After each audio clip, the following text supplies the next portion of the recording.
When you're this, this is when Kerry were going for 5 in a row, right? Back in 1982, the semi-final between Kerry and Armagh. Do you know how many people went to that? 17,523. Imagine that, lads. Just think about that. If that happened now. Mickey Hart here. You're listening to the GAA Hour football show. The GAA Hour with Colm Parkinson is brought to you by Paddy Power, home of the Money Back Special. I'm not finished yet. It took me a long time to get here. So here we go, lads. The 2 huge semi-finals that we wanted. We're all on board. We're all unbelievably excited. And of course, the week had to start off with everyone giving out shit on Twitter about not being able to get to see these games. Well, maybe not the game on Sunday. That should be grand. The Dublin Mayo game, obviously, the demand for tickets for this one is off the charts, and rightly so. It's a sellout. People were queuing online, who I would have less sympathy for than the people who were queuing in person up around the street, only to get to the top of the queue and to be told that the allocation that day has been sold out. There was more allocated on the Wednesday. I'd have huge amount of sympathy for those people.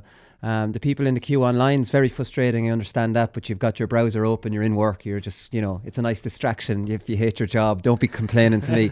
But they got bumped out of the queue. And that's very frustrating. So this is tickets.ie is the partner with the GA. I think the issue here, lads, is that it's the lead-in time. And I actually spoke with John Horan yesterday about this at the Player of the Month Awards, and he was talking about this. And it's true that nobody knew the semi-finalist for sure until Sunday evening. Then it's a bank holiday Monday, and then you're going on sale on Tuesday morning. You're not sure the demand from the clubs, so you're not sure what to release to general sale online. Do you know what I mean? And then you have to get it all done so quickly. We're complaining about this 6 or 7 day turnaround to semi-finals for players. We complain about it for media because there's no big build-up. And now it's, throw tickets in to that as well. It's a total mess by only having a week in between a quarter-final and a semi-final. Yeah, it is. It is, and it's a big mess. And it's as you say, it's frustrating for everybody, including administration. I'm sure there's county boards and clubs pulling their hair out the last few days to try allocate. And to be fair, to allocate fair, so they have members that are the bread and butter of every club struggling for tickets, and then there's I don't have a club. I'm involved, and I'm following Mayo all year, and this conversation comes up every year, but. I suppose it's leading into that question, is the calendar is just jam-packed, and even from a player's point of view, especially 6 days leading from AO coming into, you get a dead leg and you can miss the game, so... Yeah, 7 days, well, if 7, Saturday to Saturday. Yeah, well, sorry, 7 days, but... That one day, Johnny. Yeah, well, that's true, but... so it's ideally you'd have an extra week, and maybe that would give everybody a little bit of breathing space. But then I think it would. I think I was reading. I think it was Martin Brettany, and he was saying if there was a 2 week lead in, you would gauge the demand from the clubs, and then by the Thursday, Friday, you might know exactly what to release on general sale. Make sure club members are sorted, and then it's just general sale, limited tickets, whatever. And maybe well, listen. If people are queuing like that, there's an issue with the tickets.ie as well. They need to up their game. Yeah, well, I queued for 6 hours, I think, online. So, online. Less sympathy for you. Yeah. And didn't get them near the end of it. It just the whole thing froze and went. I got them the next day, all right. But the fact that you're queuing for 6 hours, surely the demand would have been gobbled up by then anyway. Yeah. So the system needs to be a bit better. It needs to improve. So there's a lot of things working, Yeah, I started looking at the Tyrone Kerry game then. It was almost like United fans thought they were signing Dybala, and then I started looking at Lorente instead. I was going for double Mayo tickets and ended up with Kerry Tyrone ones. But got double Mayo in the end. Oh, you got it in the end. So Alan Milton said the system yesterday was dealing with 82,300 tickets for Saturday, potentially 60,000 for Sunday. Not a hope 60,000 for Sunday, I wouldn't think. Within that, you had 7,000 season ticket holders for Saturday, somewhere in the region of half of that for Sunday. There's definitely learnings to be taken from yesterday. The key one for me from the correspondence I received personally would be the queuing system online. It's the opposite for me. They're the people I don't really pay much worry about. Obviously, look, it is a big problem. Again, last year the semi-finals weren't the most attractive. Galway had started to lose a bit of form, had lost to Monaghan. Nobody would have given him a chance against Galway. There was 55,000 at that. Mayo, Monaghan were kind of coming out of these defensive systems, but neutrals weren't exactly queuing up around corners to go and see that one either when it was on television. Do you know what I mean? Yeah, so Mayo Dublin is just on a different level. It is. It's and it always is. The last few years, anytime they met, it was just... you know, there's so many possibilities and so many. There's just it's such an attraction. And look, we've talked so often about the hype in and around Mayo. Like you'd imagine Mayo nearly fill Croke Park on their own, let alone throw Dublin into it. But I think it's I suppose you look between round 2 and round 3, there was a 2-week break. Could you pull that? Is 3 weeks in a row too much in the Super 8s? They give you an extra week to far end. These are all things, I suppose, the tweaks that they're going to have to look at. You know? I think, there's a lot of over-analysis on the Super 8s about whether they're any good or whether they're not any good. And it all kicked off with the Sunday game. And like anyone taking their lead from the Sunday game needs to reevaluate who they're taking their lead from. These are finished next year. There's no conversation about these Super 8s. They're done. They're a 3-year. They're not going to continue. John Horan has set up the Fixtures Review Task Force Committee, who are currently given a blank canvas to come back with restructuring the entire year, you know. And John Horan wants to push through a Tier 2. Super 8s are done. Let's just watch them for the next 2 years. But there's no point in analysing it, because what's the point? They're done. Yeah, you give a lot of credit to John Horan as well, do I? Well, he set up the committee. Yeah, he set up a committee, but he's also rushing in a Tommy Murphy Cup. He called it Tier 2, but it's essentially a Tommy Murphy. Like, you know, it's Division 4 teams that are going to get dropped into it, and it's not going to be the same as what you're after. Now, maybe it's a starting point, but yeah, like the Super 8 is still frustrating, though. Sort of what Johnny's saying. I would have just gone with the 3 weeks in a row.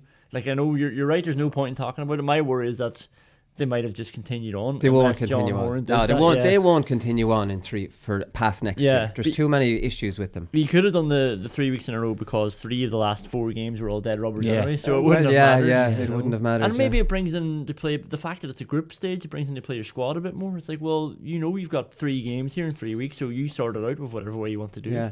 Well, here's the thing that I'll just mention is this is from this Martin Breheny piece that I was reading today, and it's not often I've spoken twice about him without giving out about him. But he's getting 2 positive mentions today. He's flying, Martin. I know you love listening, Martin. So here it is. Wait till you hear this. And we're all so negative about the game. And I remember last year the Dublin Galway game, and it got 55,000, and it was the game's gone and all this. Wait till you hear this. This is when Kerry were going for 5 in a row. Right back in 1982, the semi-final between Kerry and Armagh. Do you know how many people went to that? 17,523. Imagine that, lads. Just think about that. If that happened now. Look how far the game has come on. And these are supposedly the glory years, right? So those who stayed away were good judges, as Kerry won by 10 points. A week later, only 25,111 attending the second semi-final between Galway and Offaly.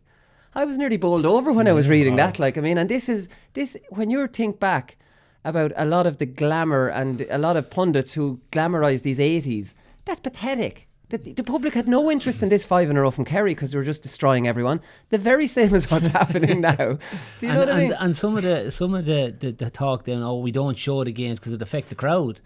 Do you know, where now we show more games? Okay, I don't think we show enough to promote. We should be promoting all these games, even if it's midweeks and all that.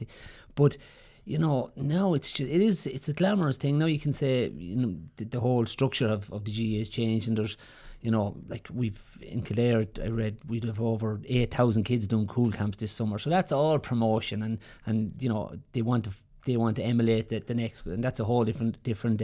But here now that you mentioned Kildare, I just saw Ewan McKenna giving out yesterday on Twitter that Kieran Kilkenny was down in Moorfield as a special guest. Ewan wasn't giving out, was he? But seriously, why is Kieran Kilkenny down in Moorfield? You know, there's a lot of examples from just almost seeing his Twitter account whenever he kind of complains about it. In Leakslip, I know it's very close to Dublin, and I know there's a lot of Dublin children in those clubs. But Christ almighty, you're in Kildare now. Like, you can't be having Dublin. Like, what? Yeah, what are you promoting there? Are you promoting these superstars from another county? Well, I'm not sure. I'm not sure why he was down there. Was it for promoting a camp or something? Yeah, he was promoting a camp or something on those lines. Yeah. Well, look at there's pros and cons. You could argue that maybe they shouldn't have their own, but I know, like, their own county lads, Adam Tyrrell, Mark Dempsey. You know, Rowley was up there during the week, so it's probably just maybe someone has access to him and bring him down. Like, Jack O'Shea came to Alan Wood when I was a young lad. True, you know, yeah. so there's listen. I think he can There's get something he about can the big. They're meant to be rivals, though. Oh you yeah, know? yeah. So- Well, that's true. That's true. I wouldn't be. I don't ever remember you coming up around around Clare, will you? Jesus, no. Whenever I even leave now, that, you'd be- yeah. When I'm passing in around the current, I just speed up just to get. Why do we think we've made 3 lanes? And get down there as quick as we can. So, anyways, moving on, lads. Jason Doherty, terrible news. He's done his cruciate. Just shocking, like, I mean, because he was playing brilliant, and he was playing brilliant in that game as well. And it's just the worst possible look. And in fairness, Mayo have been hit badly this year with injuries, and this is just another one in the list. He's a huge loss. There's no point in saying anything else. He had shown up as a real leader in the last few weeks and a ball winner, kind of coming wide even for kickouts, which he hadn't done. He's so versatile. He can play in front of the two inside. He can play a withdrawn role. He can run at you. He can score from distance. He was starting to kind of get to the level where I was like, geez, this lad's a really super player, where I just thought he was an a good player. And like the leadership qualities that he's been shown as well. Yeah. Like, do you remember that passage of play that went on for about 2 minutes? Yeah, he He's finished kicked it over that, from yeah. 45 meters. Like you know, I'm bored of this. yeah, because that was still a risky enough shot, but he thought, I can take this on. He took it off Aidan O'Shea and put it over. And what he was also doing is he was allowing Kevin McLaughlin to suddenly become an impact sub, because he was playing so well. You had Fionn McDonough and you had Paddy Durkin in the half forward line. Then Kevin McLaughlin came on and really gave him a boost as well against Donegal. So that's a real loss to the bench now. You know, huge loss, because you'd imagine Kevin McLaughlin, we'll talk about that in part 2, he'll come on instead of Doherty, or potentially Aidan O'Shea could go centre forward. We'll wait and see. We'll hold off to part 2 to talk about all these bloody things that could happen. Quickly before we move on, Jack O'Connor looks to be getting the Kildare job, or at least that was in the Independent column. Keys had that. I hear you're on the Glen Ryan ticket, so this will come as bad news for you, Johnny. it comes as a surprise to me, to be honest with you. Look, no different than there's lots of when there's a void there. There's lots. It's silly season. Anything goes. If you drove in around Conleth's Park, you could be associated with the job. Obviously, Jack O'Connor his 2 sons are playing with Moorfield, and he'd be on the line with Moorfield with Ross Slavin as managing there. So I suppose that sort of stokes the fire a little bit, and obviously his record is second to very few. I won't say second to none, but second to very few. So he's I suppose a real life candidate. And whether that's the Kildare County Board were quick to come out and maybe throw a bit of water on the fire to say, look, there's no decision made. And from what you're hearing locally, that there's a few lads interested in it, whether they get the airtime. So it's very much open. It's really hard to know what way it's going to go. There's nothing decided. No, and you decided. And you being on the Glen Ryan ticket? I'm on unless Glenn is going to ring me now to think that I still have something to offer. Mayor Fuerna, you'd still be fitting off for that. Yeah. Carry a few water bottles. Okay, so Tony McEntee has been talking about Dublin, and he says he's on the Irish Examiner podcast. He says, I think they're a weaker team than last year, and all the 3 teams remaining have a good opportunity of beating this Dublin team. And I think it's demystified, he's talking about the Tyrone game, I think it's demystified the supposed broad depth of a bench that Dublin have. He said the difference between the games with Mayo in 16 and 17 is those subs coming off the bench, Cormac Costello, Kevin McManaman, whoever. While their 15 is very strong 15 and maybe 16, 17, I'm not sure about the reserves, that the reserves are there. A lot of people are saying the same thing, and that's why Connolly's back to bump up their bench. And then I'm looking at their bench, and you're looking at Costello. Nothing wrong with Costello. He was flying it before he went off. Reckon James McCarthy will go midfield. Michael Dara McCauley will be there, which are 2 bloody punchy subs. The issue was coming after that. Paddy Andrews isn't on great form. Paddy Small, unproven. Kevin McManaman doesn't seem to have that same bite. So maybe the fear factor of the year, they had Connolly, Bernard Brogan, Michael Dara coming off the bench. Paul Flynn Flynn coming off. It's not at that level. So I'm not sure what side to take on whether in the backs then Rory O'Carroll didn't look great against Tyrone. Murchan, I think he could do a job on Sludden again if they play as a starter. I'm not sure he really. It's not like the Hill are going to go crazy when he's coming on. Davy Byrne, if he doesn't start. Lowndes, I'm not sure what way. I don't think it's definitely not as good as it was 3 years ago at the bench. I'd say Dublin are absolutely sitting back, rubbing their hands with this conversation going on all over the place. You can say that, but I think Dublin, the sum of the parts are the big thing. The team ethos, that someone comes on and does a job. It mightn't be, like obviously Bernard Brogan can't be at the same heights that he was, but or getting the game into Dermot Connolly's certainly going to do him no harm. Rory O'Carroll coming in. They're still a huge experience, formidable players. Yeah, it's 6-1, half dozen. Are they a strong opinion? I don't think they're that much weaker. Yeah. And when we hear about the Dublin flaw, the full back line is not great. Yet I was reading during the week somewhere that they haven't conceded a goal from play this year. So that throws that out of the way, you know. So I think Dublin they're as strong as they ever were, to be honest with you. I think their first 15 is as strong. I don't think Tony's saying they're weaker this year in their first 15. Absolutely not. I would potentially be open. Now, in fairness, I wouldn't like to mark Paddy Small with 10 minutes to go when you're wrecked. He's a live wire type of player. So maybe just because he's not the big name of a Bernard Brogan, he has to get, after, say, this weekend, he could get 3 against Mayo. I know he got a few against Roscommon, that game was over, but in a tight game then suddenly he's a huge option from the bench. And he hasn't had a chance to prove that in a big game yet. We can say maybe Kevin McMillan was not the same, but he's liable to come in, kick a couple of points, get a goal out of nothing, and all of a sudden then the stock has gone through the roof again. They have that potential there, and they've done it in the past, and I think that experience is a massive is a massive plus for Jim Gavin in Dublin, and throwing in some of these younger lads coming in. So I think they're in a really healthy position. I'm not sure.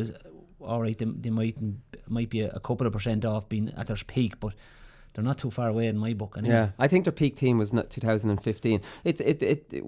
Listen, we have to wait and see if the 5-in-a-row pressure it shows anything, because really this is the game that's going to show it. This is the big knockout game against a big team. And this is where the nerves of 5 in a row are going to kick in. Realistically, in the group they were in, the Super 8s, there was no nerves there. They were getting through that. Cork put up a good fight. Outside of that, this is knockout. This is where the Dublin players, I'm sure, will be in the dressing room before this game going, Jesus, it's all on the line here. You have to say, while everybody talks about 5 in a row and none of us know what that feels like, only a very, very select few knows what the 5 in a row feels like. For their 3 in a row, right, which is a huge big deal as well. 3 in a row is just as glamorous as 5 in a row, only the 5 in a row has never been done, so it's like this mystical type of thing. Lee Keegan scored a goal late in that game to put Mayo ahead. Dublin going for 3 in a row. If they had any nerves or showed any signs of weakness that day, they just turned into ruthless killers. So while neutrals might like to talk up to 5 in a row, I just think this Dublin team won't really mind it all that much. Yeah, they do have that amazing ability. Nobody hides. It's really weird. Nobody waits for somebody else to do something. As soon as a bit of adversity comes their way, they all seem to want the ball and they want to be the next one to score. They get stronger. And they make the run and they run ahead and take men on. Because there's also the thing, they might be going for 5 in a row, but another team is trying to beat them for the first time in 4 years. So they're getting nervous about this whole thing too. Yeah, holy shit, we're ahead against them. Oh shit, we're stopping the 5 in a row. And they were trying to win for the first time since 51. Yeah, but so I don't know who's more nervous there. I think, and just this Dublin team seem to be so well drilled. Even in that passage of you never see anybody doing anything off script. You'll never see someone maybe taking the ball and shooting from a ridiculous angle, or they'll still be patient, they'll still work the system, and while they've some serious player, and I think that's where Dublin are really strong. You never see someone deciding to do something way out of the, what they've normally done. They just, and I hate keep saying it. It sound a little bit like Jim Gavin, but they trust themselves, they trust the system, and they just play it. Yeah. At least you didn't say process there, Johnny. So you're still on the show. I would have had to kick you out for that one. Here's a good one for you then. So the last 2 5 in a row chasing teams, Kerry and Kilkenny, they were beaten by the teams they'd beaten the year before, going for 4 in a row. So Kerry lost to Offaly, who'd beaten for the 4 in a row. Kilkenny beat Tipperary, who'd lost for the 4 in a row. But interestingly, Kerry beat Offaly in the semi-final also in 1980. So they beat them by 5 points. Then they beat them in the final in 1981 by 7 points. So they pushed that out and then lost to them in 82. Tyrone lost to them 2 years ago in a semi. Lost to them in the final last year. It's written in the stars. I'm telling you, see, like there's just some higher power running all this, right? Is there? Did you find that yourself? It's research, Conan. I stumbled upon it. You love these little stats there. That's very impressive. So you're saying Mayo have no chance because it's written in the stars? Tyrone are going. Tyrone has to beat Tyrone to beat Dublin, and that's it. Yeah. So apparently, after I think it was Declan Bogan, the Examiner, had this after Tyrone beat Cork to get through to the semis. They've been shouting Kerry, Kerry, Kerry in the semi-finals. That I think Brian McGuigan was saying this as well, that while nobody went out to lose that game, the team they picked was to lose that game to play Kerry instead of Mayo. Yeah. I would see there's maybe a little bit of truth in that, and they've been shouting, "Come on, Kerry!" They've been winding up for the Kerry game before the Dublin game. Tyrone lads are mad. I wouldn't think that's untrue at all. Sure, Mickey Hart after that game, all smiles. There wasn't a bother on him. Yeah, well, look at that. I suppose he's maybe plotting in himself. It's hard to see whatever they're doing in the background, whether players are thinking that way. It's hard to know. I don't know any team that goes out to be happy enough with come off second. You know, even though would you be thinking they could beat Dublin and get them into Healy Park, put a few doubts in their head maybe for later on. That's the way I would be as a player. I would be thinking, you know, that Jenny. Now you see, you wouldn't be playing, Johnny. They'd be That's resting true. you. For the week. You have to get with the juniors. You have to get your psyche into the subs bench kind of psyche. Fair enough. Yeah. All right, we'll come back and we'll talk about Mayo Dublin first.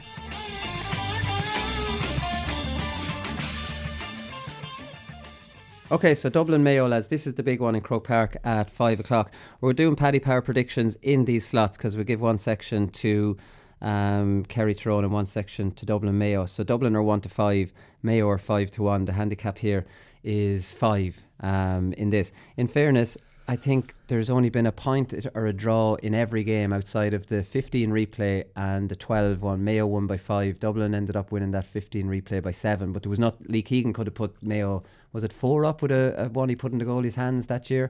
Every other game, and I think there's been 7, 8, 9 of them, has been 1 point or a draw. So, like, I mean, it's hard to know what to do with that handicap, but we'll get to that at the end. Well, we start with matchups, lads, because they're the most enjoyable. I'm going to give you my matchups here and you can agree or disagree.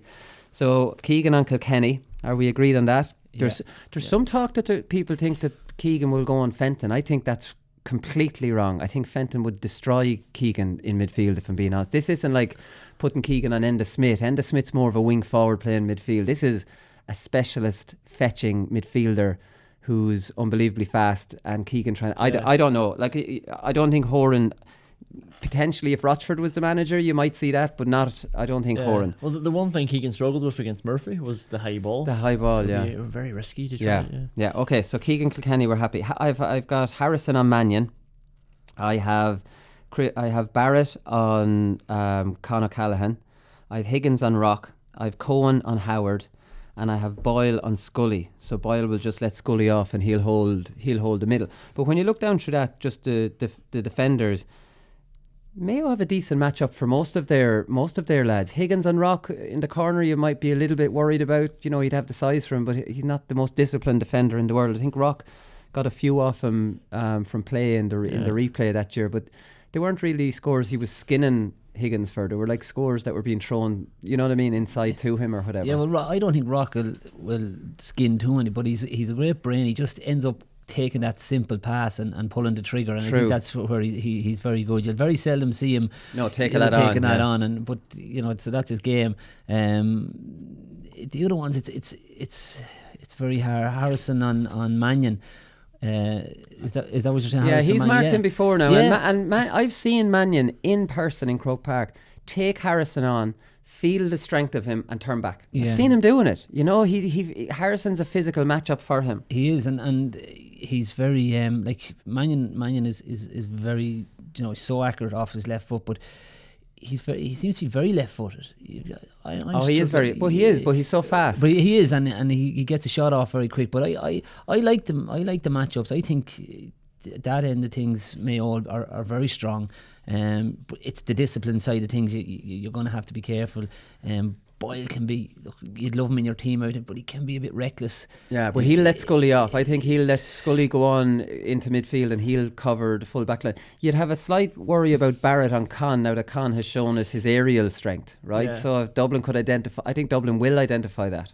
Yeah, I think your matchups are bang on there for the Mayo backs. The Conn McCallaghan thing is the one I'd worry about, because that's what they struggled with in 2017. Was it Boyle that was on them? And Boyle was on Conn that year. sort of basically the first 10-15 minutes, like he gave him a But run fairness, around. but Boyle did very well on him that year. Conn didn't have a good final that year outside of that goal. Now I know the goal was the difference in the end, but at the did same he get time, a point early on? But he only scored the goal, I think, that year. But he set up something there. I remember the first 10-15 minutes, it was like, this is too loose but then Boyle like kept him out of the game then. But he was the one that I'd be worrying about when I was looking at the matchups, and Barrett is the person I'd put on him.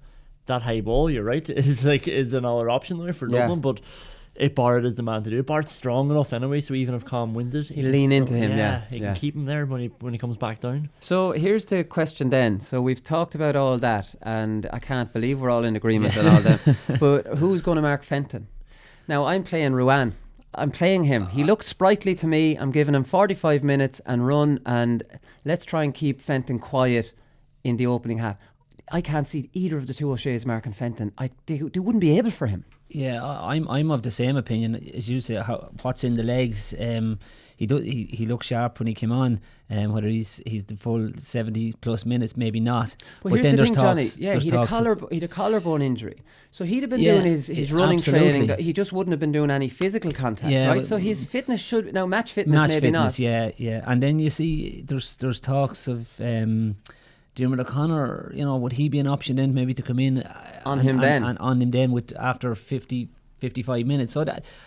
I think from a point of view of athleticism, Ruan is really, bar as you say, Lee Keegan is an option, but I think I wouldn't be that disappointed to see Lee Keegan out there, but I just don't know whether I prefer Lee Keegan maybe back on Kilkenny. I think Kilkenny would do a lot more of damage. I suppose you're robbing Peter to pay Paul if you were putting him out there. Well, see, I'm putting Durkin on McCaffrey, right? I'm leaving him wing forward, and I want him to take McCaffrey out of the game. You have to take their big men out of the game. If you put Keegan on Fenton, then you have to put Durkin on Kilkenny, right? So you're losing that marker on McCaffrey. Maybe put Fionn McDonough and McCaffrey. It's hard to know. I think Durkin has demand for McCaffrey. I really do. Yeah, and look, he definitely did a fine job on Ryan McHugh. Who was a massive player for Donegal, and when you took that sort of engine out of the team, Donegal struggled for long periods. I definitely would do the same. I'd put, because for me, and look, there's a spread of stars in the Dublin team, but I think Fenton, McCaffrey, and Kilkenny. If you can get those, I won't say nullify, it's very hard to nullify, but if you can nullify their influence on the game, it's a big dent in Dublin. That's not to say they won't win it, but I think they're your three lads that you have to get your matchup spot on. Yeah, you definitely do. What do you think? Do you think I have Seamus O'Shea on James McCarthy? So if I've Seamus O'Shea and James McCarthy and Seamus O'Shea and Ruan in midfield on Fenton and McCarthy, it means two things. Michael Darragh's not starting. I don't think he will. I think his impact is too good off the bench, which there's question marks about.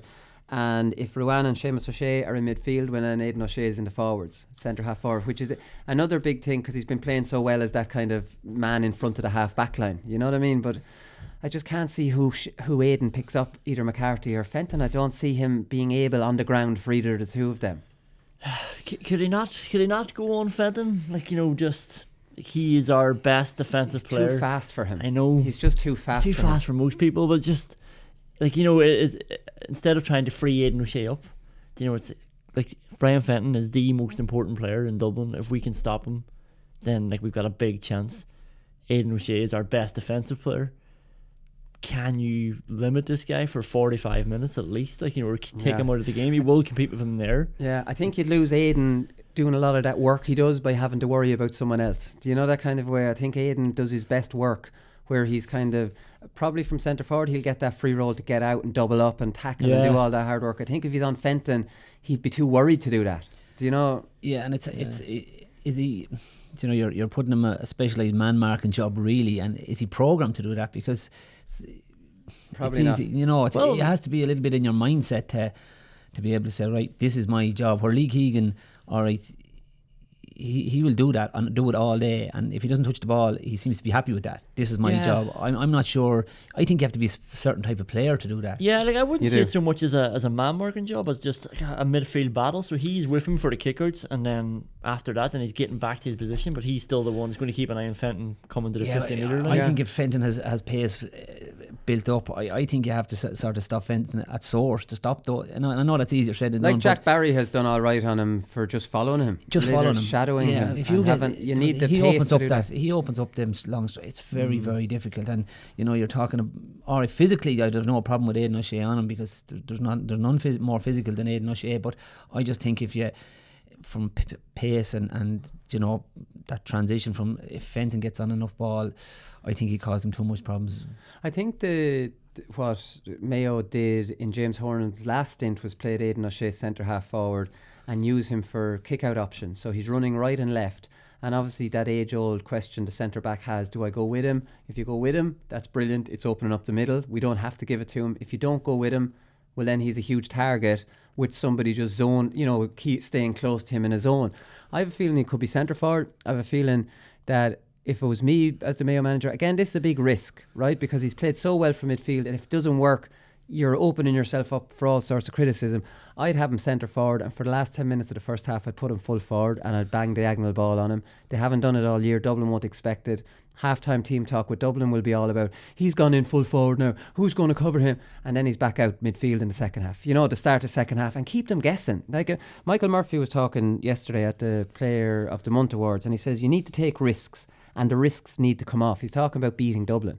And there's never a truer word said. You need to take risks and the risks need to come off. You need to be added and you need to have a bit of luck. You need to have a damn good team. You need to be able to match them as regards that 70-minute period. So you need a hell of a lot of things to be going your way and you need a hell of a lot of boxes ticked. So we all know now, he says you need to score 220 against Dublin. He's probably right. Dublin, you have to surprise Dublin because they're so well prepared. You have to take risks, and going out with the exact same team that Dublin have prepared for, it's not taking risks, because Mayo will definitely play in a manner that is taking risks. They'll go for the game, as we all know. But they absolutely have to start making Dublin have a team talk at half-time as in, what's going on? This confusion. is complete confusion. Yeah. Have we not seen O'Shea being nullified in the forward line? We have when McMahon Dublin, just picks him up. He played in there all that year, right? So the whole Dublin training leading up to that was about this, right? So as you pick him up, Cian O'Sullivan, you're doubling up on him. Cian O'Sullivan hasn't played the last couple of games.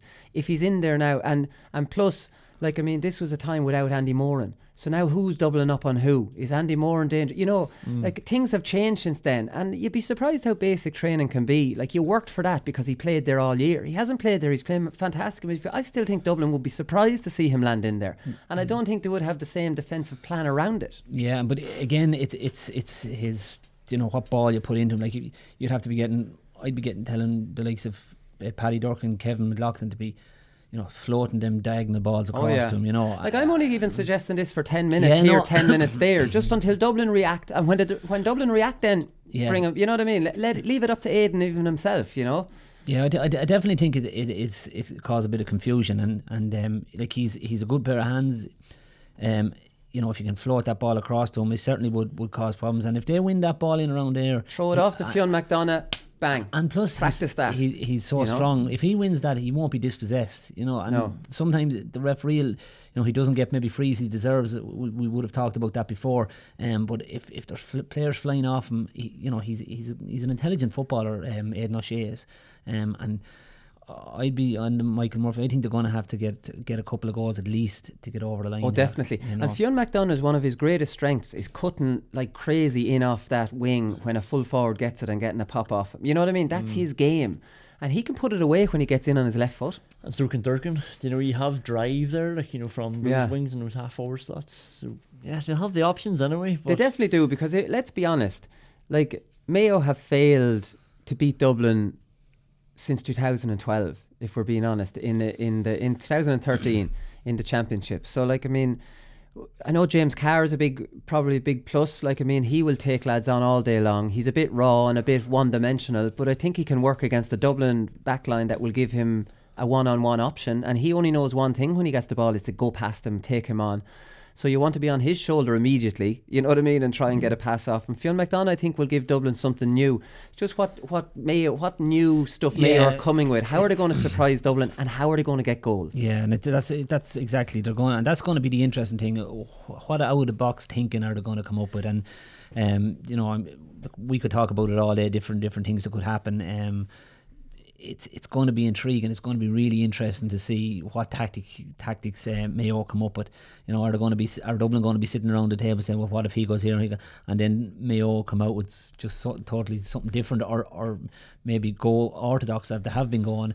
You know, as you said, if it was Rochford, you'd be saying, okay, this, I have a fair chance, because he's not afraid to make those really, I suppose, he can live or die by decisions, but Horn doesn't seem to be as you know, as innovative maybe, or maybe as crazy, risky. So, but is it hard if you're James Horn and like you're talking about the defensive matchups for Mayo there, and they're pretty good, and then you think about all the other games we got so close to Dublin? Do you really want to change it too much? Like, I know they've done this year on year, but we're only talking about throwing Aidan O'Shea in there, bringing him out. We're not talking about ripping up the script, you know what I mean, or anything. But I do think absolutely Tyrone exposed Dublin's vulnerability to long diagonal balls, and like, I mean, that's not rocket science. But this isn't Dublin's vulnerability to long diagonal balls. It's every bloody team in the country's. They are the defender's nightmare. So it's not a Dublin issue. And Johnny, I take your point. They've only conceded one goal, and that was a penalty. Yeah. Now, they haven't played a top level team yet, but Tyrone definitely, if it wasn't for Comerford making a few good saves, there was 2 or 3 goal chances in that first half, one-on-ones. That's where the joy is. There's no doubt about it. And Dublin's strength as an attacking team is also their weakness, just like every other attacking team. You know, you will get joy if you get it in there, and get it in there early while those one-on-ones are there for Carr, for Aidan O'Shea, for Andy Moran. And the big thing, like, you look at the Cork game when Cork went at them early on, got scores on the board. All right, there's, you know, maybe the mindset of Dublin will, maybe Cork are at the level, and we'll eventually where if that's Mayo, and you know, they're hitting and putting them on the back foot. Now they're in a position where it's a do or die situation. It's a position they haven't been in this year, where they're trying to play to regain a lead, or they're 6 or 7 points, because we have seen it in the past where they've, you know, in the likes of the Cork game where they were put on the back foot. But if that's Mayo putting them on the back foot, now that's a different environment for them to be in, and that's when the pressure will, I would think, because, you know, and they're an unbelievable team, there's no doubt, but they're human as well, and you know, they'll have doubts at times. If you put the doubts in their head, you know, they're not robots. So I think no matter how Jim wants them to be. but so I think if Mayo can get a really good start, put the doubts in their head early on. Now, as I said, this is all, you know, it's easier said than done, and but that's where I think Mayo can really cause them bother. Yeah. No, and would you start Andy Moran? It's Andy Moran. It's hard to know. Maybe not. I think maybe leave him come in, because when he does come in, he's an impact. I prefer to bring him in than take him off. I just think taking him off, I don't think it does him, or I don't think it does the team any good. He still is a leader, a big leader in the team. When he comes in, he makes things happen. I'm not sure whether I'd start him. I prefer to be bringing him on than taking him off. But the one thing, like Darren Cohen's head is gone now. His confidence is shot, so he has to come in off the bench, where knows he's not going to get taken off. He's just coming in now and the pressure's off him. So unless you're going to go with Aidan O'Shea and Carr inside, and maybe Cillian O'Connor just in front of them, and maybe have that your forward lineup, or maybe Cillian and Carr. I'd leave Carr inside. I think Carr can do damage. He's such a big kind of fella who can take a lad on in a one-on-one, and he can score goals. Him drifting, I don't think will work as well against Dublin. I'd leave him in with Cillian, and I'd potentially switch Cillian and Aidan O'Shea from 11 to 14 based on, you know, how the game is kind of going, or whenever you want to give the signal to let Aidan go in, give them a few rattles. The minute Aidan goes in, it's long diagonal balls, you know, and leave him and Carr in there, and that's kind of how I would line them up, with Cohen coming in off the bench, Diarmuid O'Connor coming in off the bench, Vaughan coming in off the bench, Andy Moran coming in off the bench. It's not bad bench then for Mayo either. No, it's not. And I suppose I'm divided whether to start Andy Moran, because he causes confusion in there. Like he's such a good ball winner. His runs are so intelligent. He's such a team player, and yet he doesn't have the full 70 minutes in the legs. It's a tricky one to do, because I'd give him half an hour to finish the game. I think I'm on that line. Yeah, He maybe got 55 there against Donegal, and he did, lasted the whole time. Yeah. Tony McEntee told us down in Westport that he doesn't have it in the legs, like, so they're probably looking at stats from when he was there. Right. So that's the interesting thing. But I think you need Conan or Andy Moore in there. I think, like, as big of an impact as Aidan O'Shea is, I just think those two are more out and out full forwards. They can score and they'll hold the shape a bit more. More's a better mover. I'd rather have Moore, but I don't know. And you see, when we say Conan is, maybe not where he was, but the confidence, maybe giving him a start, maybe the mindset of James Horn-Hagan was, look, maybe you had a little bit of a blip there, but we have the confidence in it. That could be enough to kickstart. All he needs is a couple of scores and he's back in the groove. It's and we don't know. I suppose we don't know them. James Horn will know these lads, better than they know themselves. It's a lot of it is to do with the mindset and where a lad is at, because there is some players, you rightly state, that if they don't win the first couple of balls, you may take them off, and there's other lads can have their worst match and their best match in the same match. That's just they're nearly robotic, and they don't know when they're playing bad, and they just get on with it and they do the same thing. So it depends on their mindset. Conan, if he could reach the form he had maybe earlier on, he'd be a massive plus for them too. Yeah, no, like he definitely does. Here, listen to this. Dublin's backs and midfielders have scored 7-18 between them, an average of almost 1-4 per match. That's 31% of the team's overall tally from play. Their backs and their midfielders. Fenton, like, people are talking about Con an awful lot. He scored 2-9. And that's coming through a weak Leinster Championship. You'd imagine he'd be on a little bit more than that now. He was excellent against Roscommon. Fenton's on 2-7. Do you know what I mean? 2-9 isn't the greatest return coming through Leinster and a weak enough Super 8 group. You'd love to see the stats on his assists. Yeah, maybe. Mannion's on 17 from play. 17 is a good return. You're chipping in with 3-4 from play there every game. Every game, yeah. So that's the thing. And it's the midfield at Mayo and the defence. It's the Jack McCaffrey and Fenton. Like, you could argue that they're the two most important players to quieten down. I think they are, because when you keep the forwards at bay, which some teams have done for periods, it's those two then it just comes streaming through, and then eventually forwards get free because of that, and you can't keep those two quiet. I don't think it's possible to keep McCaffrey and Fenton out of a game for 70 minutes. They're too good. No, they definitely are. So just finish up on the kickouts, lads. I think Mayo are going to go along with most of their kickouts. I think on the evidence of the Donegal game, Henley's just getting it out there, and I think that's right. And because it's going along, Mayo can flood the break area. They can have actually a plan on where, this isn't going to be caught, because Fenton's a great man to actually punch it through, and McCarthy does that as well.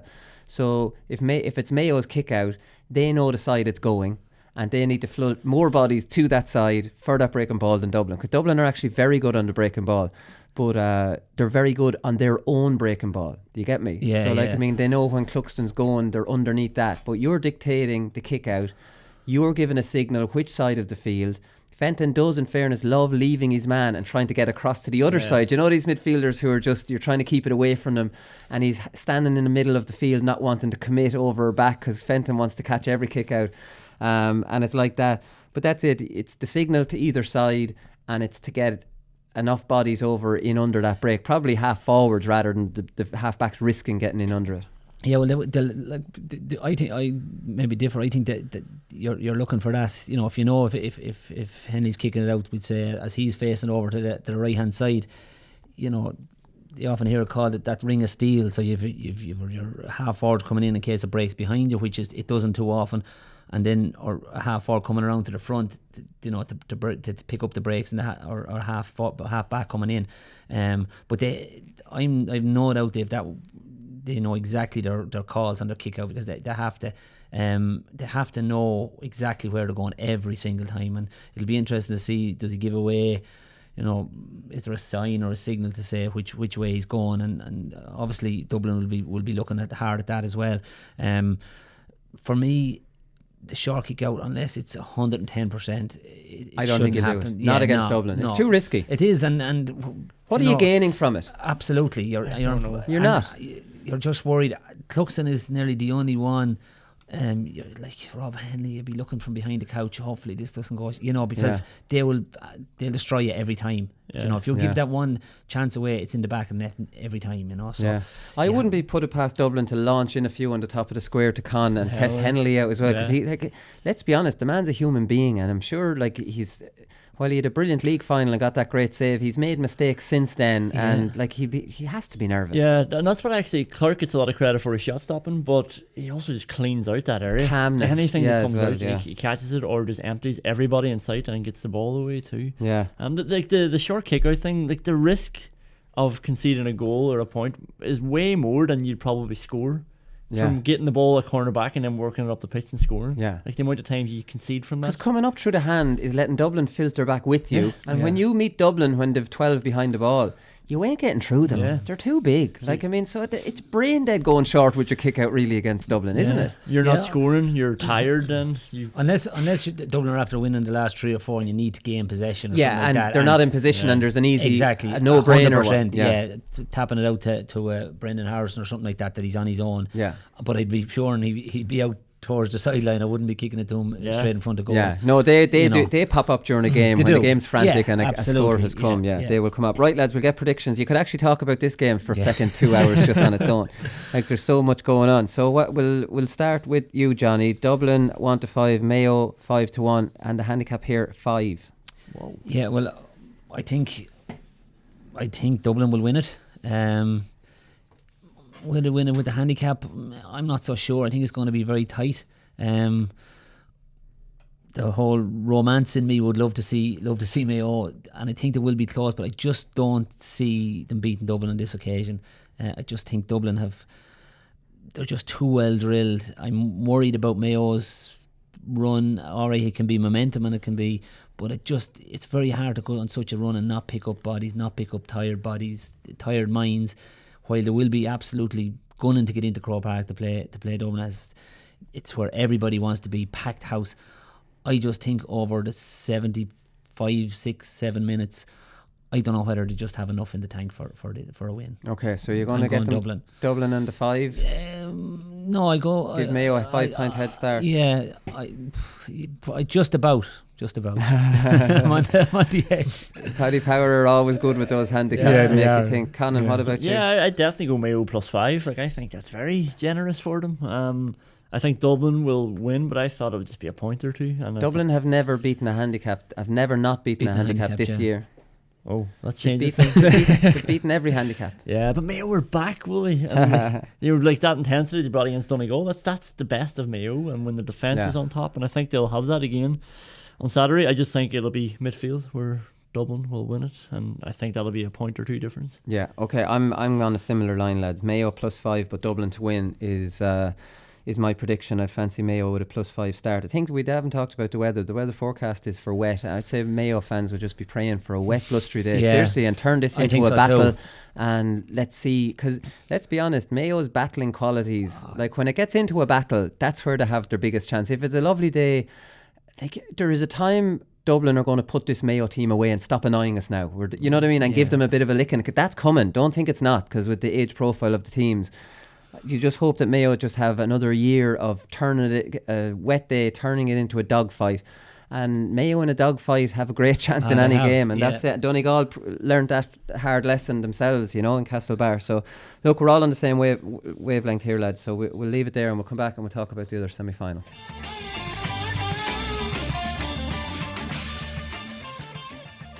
Okay, so Kerry Tyrone. It's weird that Kerry Tyrone is almost the lesser game of the two. This is Kerry Tyrone, you know, like, I mean, which is an incredible rivalry in its own right. Now, it's not a rivalry for these two teams. The last time they played each other in the championship was 2015. Kerry team is just, changed so much from then. Even the Tyrone team, they've all those 2015 under-21 All-Ireland winners like Cottle McShane, Conor Myler, Hampsey, all these fellas, they're all coming in. So that rivalry is just a historical rivalry at this stage. It would probably have no bearing on this game, although maybe it will. Maybe these players grew up through that rivalry and are a little bit pissed off by some of the things that went on there. I'd say from the Kerry side of it, they probably will be a little bit, yeah. You know, like in the big games in the past, I know Kerry people mightn't like it be said, but it would be said that Tyrone bullied them in big games and didn't, and that is maybe something. didn't bully them, but beat them. Well, yeah. It's they definitely put them on the back foot in lots of cases, and it did. So I would say that thing would be definitely evident in Kerry, even though, as you rightly point out, they're two totally different teams from and so. But I still think there's a bit of rivalry, albeit it's not to the height of the naughties as such. But it's an intriguing game. Maybe not as much of a talking point as we would have had over the Dublin Mayo match. It still has. There's lots of questions, lots of interest in the matchups and who'll play where and what. The question marks and the Kerry defence is still there. So there's lots of talking points, and it's going to be an intriguing game too. The Kerry defence has improved, right? So they conceded 3 goals to Mayo in the league final. They conceded 3 goals to Cork in the Munster final. They only conceded 2 goals in the 3 Super 8 games. Now that's against Mayo, Donegal and Meath. So that's an improvement in their defence. And we talked after the Mayo game that there was a clear sign of a little bit of communication and a little bit of not being married to your own man, and all these old school defensive qualities that were there before zonal players came into play. But also, like, bite the Whites, they weren't married to their own men. They were like on top of their men until it didn't make any sense to be on top of their men. So the message has gotten through. Maybe it has been a bit of a public shaming, so it's very easy for a manager then to sort of put the question to people. But then, like, you look at the job that Morley did against Donegal, and like, all these boys are standing up then. Paul Murphy, like, these boys now, I don't know if it was a question of pride entirely. They're obviously good defenders, but like, it has registered with them, and it's a bit more of a deliberate emphasis on defence. It was Sean O'Sullivan in the Examiner was talking about who's the orchestrator in your defence, and Seamus Moynihan used to lynch lads that if the half back line's all going forward, he is attacking someone to get back and lynching him. You hold there. That's when he was full back. If he's centre back, he's going to hold and he's going to tell. Like, every team needs that, and I'm not sure who that is with Kerry, because it seems to chop and change, and they don't seem to be that, Kieran McGeeney. Like, genuinely, that centre back position is so important to not be letting lads off. And I don't know who your lad was, Johnny, back in your time of playing. Obviously, when it was us, when I started on the team, was Glenn. Glenn obviously. You just didn't. You did your job, or you heard about it, and then Willie out the far side, he would have been something similar.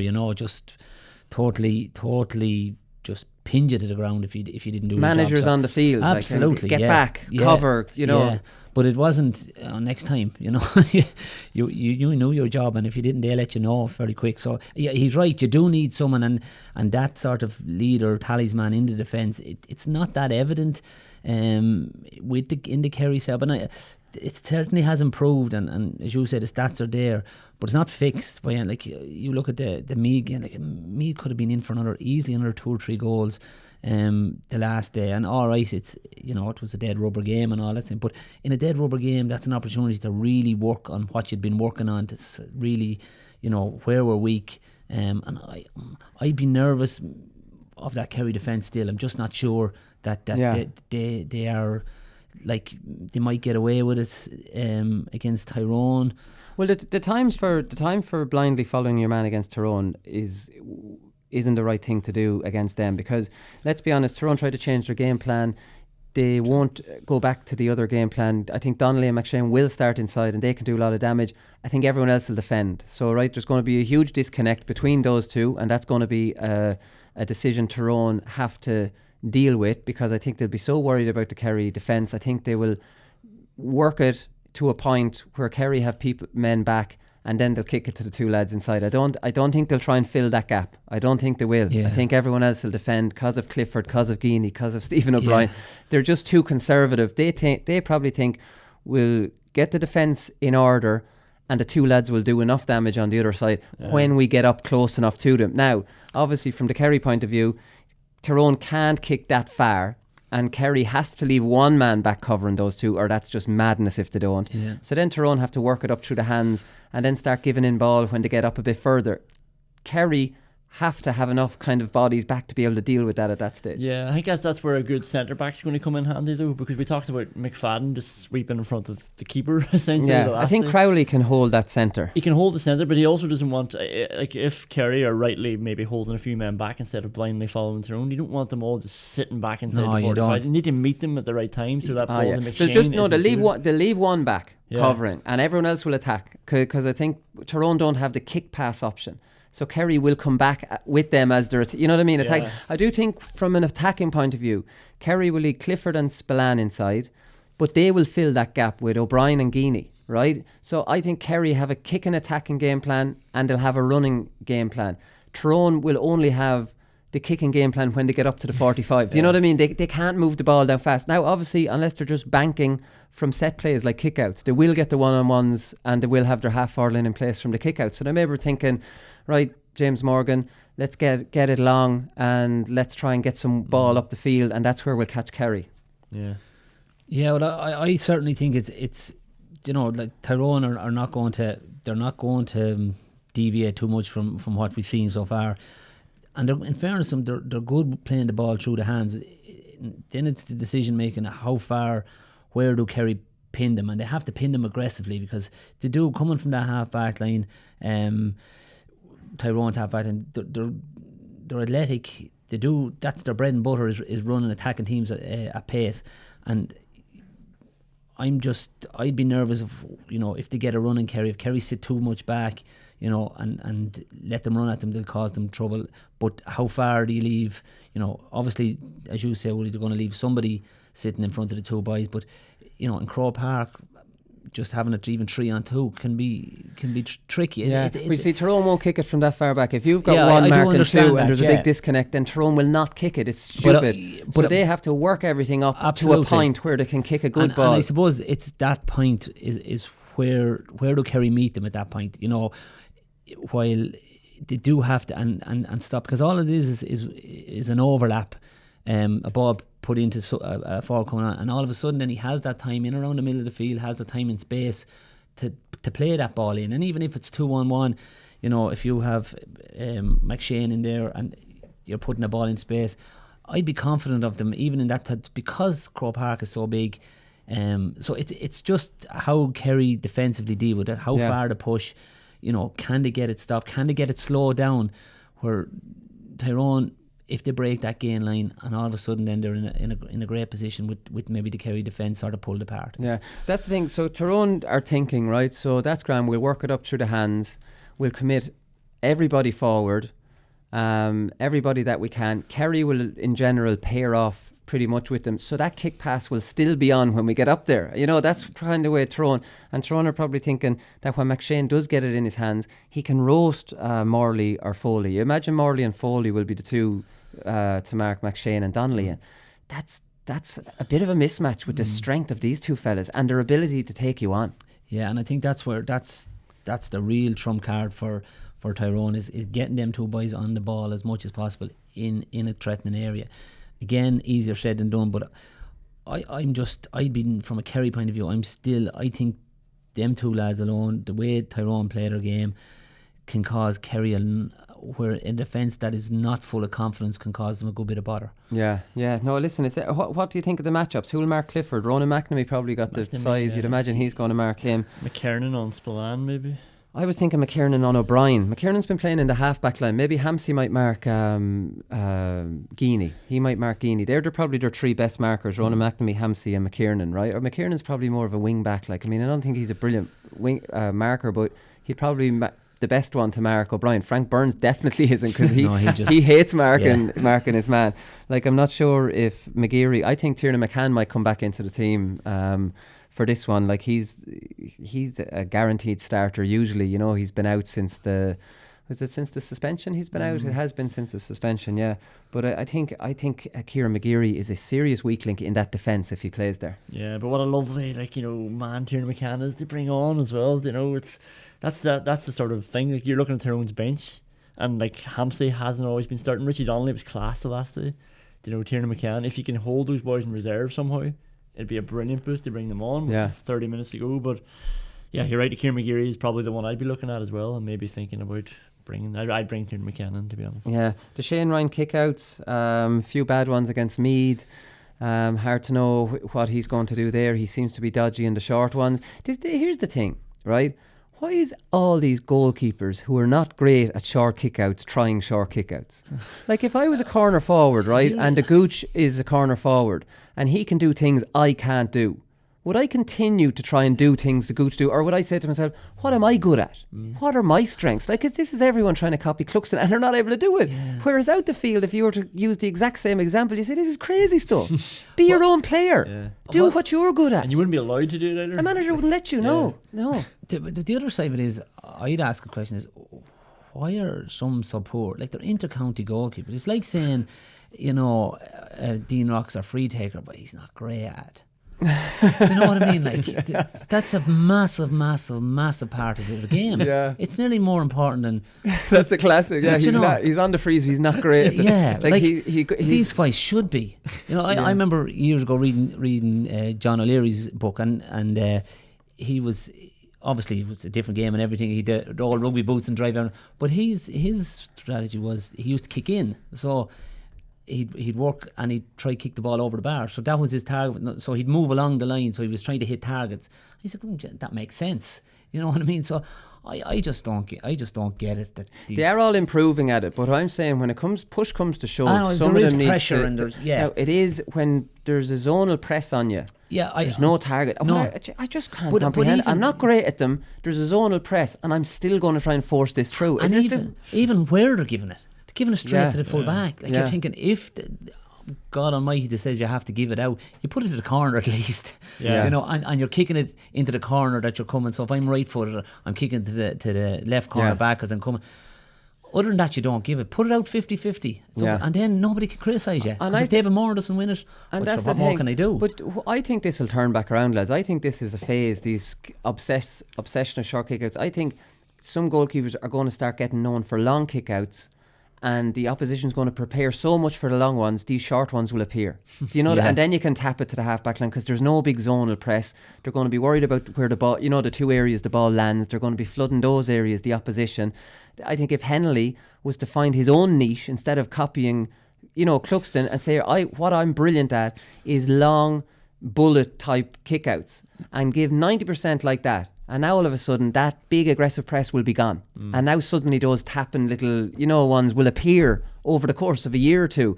Why aren't goalkeepers thinking like this? Instead of trying to copy something you're just not that good at. Yeah. And you say, find my own niche and what am I good at? I mean, Armagh did it a few years ago to Kildare. They just brought the whole midfield half up. And Blaine Hughes hit the half-forward line. Absolutely destroyed Kildare. Yeah. He's a really good kick out. And it's very hard. There's a massive blanket of space in behind the midfielders. Yeah. And it just hit him every time. And there was one, obviously Kildare could see it happening. They sat back and all of a sudden he just popped in front of the two midfielders.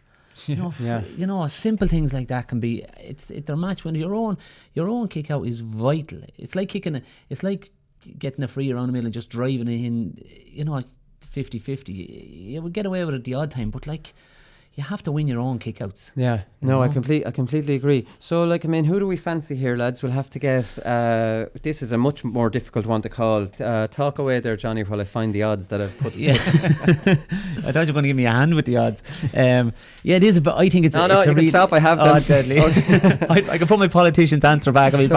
Kerry are favourites according to Paddy Power. This is Paddy Power predictions. 4-5 favourites. Tyrone 6-4. Probably the bet of the weekend. Tyrone at 6-4.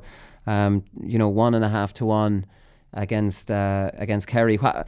Look, go on, Johnny. I'll let you give your call on it first. Yeah, again, a really hard one.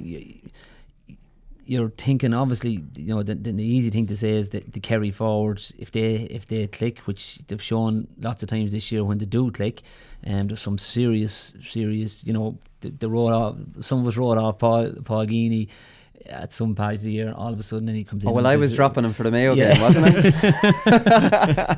You're too polite to bring that up. Were you in here for that show, were you? I didn't want you to throw me out before the end of the show. I only said that game, right? Yeah, I thought you had him retired. No. And in my defence, Johnny, what way did Kerry line up there? Clifford on his own, and Geaney and O'Brien in front of him. Yeah, so that's why I wasn't giving you too much stick. But so that's a massive thing in the space in Croke Park. Now, whether we know they're not going, Tyrone are not going to give them that huge space. I wouldn't be surprised if this one ends in a draw. To be honest with you, I think it's going to be really, really close. The Donegal or the Tyrone forward again, if they can get McShane and Donnelly onto it, win enough ball in there, they're going to cause Kerry a lot of trouble. If they can get in for a goal or two, it'll be very difficult to beat. But I wouldn't be surprised if it ends in a draw. Right. Okay, Conan. Yeah, I think Tyrone will win. I think they've had a lot of very valuable lessons throughout the championship, Donegal and then Cork, and I think they're more flexible because of it, and they can do more things. I don't think Matty Donnelly will start inside, but then that's the option they have if things are going wrong. And really, even after the Cork game, you think? Yeah, I think he should, but I don't think they'll do it. I think they'll be around the middle and still doing good work out there, but they'll see how it goes, and then they have the option. They also have McCurry, so it's a different sort of player, and I think they got the matchups in the back line. They sort of limit Kerry more so than Kerry can limit Tyrone. Yeah, and on the Donnelly thing, like, he's one of those players, you probably can't afford to have him not on the ball for too long if the ball is not coming in, where you leave McShane and you get him on, because he does make things happen when he's on the ball, and that direct running, and he can play. He's such a versatile player. He can play in any position from the midfield in, so that'll be interesting to see. Maybe he'll float in and float out. I would imagine there'll be a lot of that going on as well. I'd be incredibly disappointed if Donnelly. I'm basing my Tyrone prediction on Donnelly and McShane being inside and staying inside. And if they don't do that, if they just go with McShane, I'd fancy Kerry. Is that sitting on the fence? I'd be so disappointed with Tyrone if they reverted back to McShane on his own after that bloody Cork game. And you're after putting a doubt. I think there's nothing surer now than Donnelly and McShane are going to go in there. They don't deserve to win it if they don't. No, I'm serious.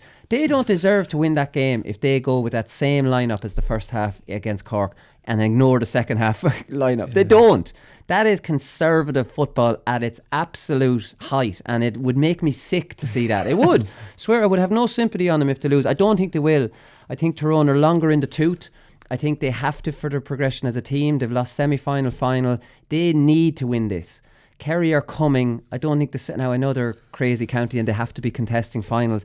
I think their age profile, I think Tyrone are a bit longer in the tooth. So what will mess this up with Tyrone if they just don't go and try and win it, and that could easily happen if what you were saying, if you me totally rattle. I'm still thinking of watching this game, getting all thick about McShane. He's in. Where's Donnelly? He's out around midfield. I was actually picturing what your tweet's going to be during the first half of the game. Imagine if Portlaoise are beating in intermediate. There'd be no living well. Yeah, exactly. It could be a terrible day altogether. That's my prediction. I think Tyrone, if they try and win it, I think Tyrone will win it, and if they just play McShane up front for the majority of the game, I think Kerry will be able to contain them, and I think Kerry will win it. So I don't know if that's sitting on the fence or what the hell it is, lads, but that's it. That's all we've time for. We'll have to leave it there. We'll be back with Keane on Monday, and we will cover the two games of the weekend, so we'll talk to you then. Good luck.